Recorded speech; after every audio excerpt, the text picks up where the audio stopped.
You ask Tiger to solve. This deals with linear equations with one unknown. The final result is h equals -12. Let's solve it step by step. Simplify the expression. Expand the parentheses.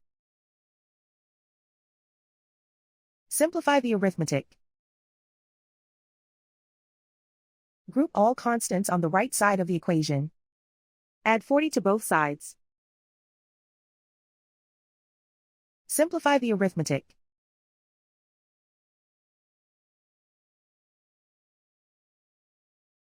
Isolate the h.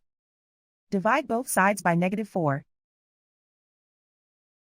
Cancel out the negatives. Simplify the fraction.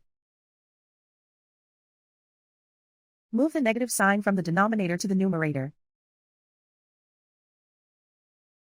Find the greatest common factor of the numerator and denominator. Factor out and cancel the greatest common factor. And so the final result is h equals -12.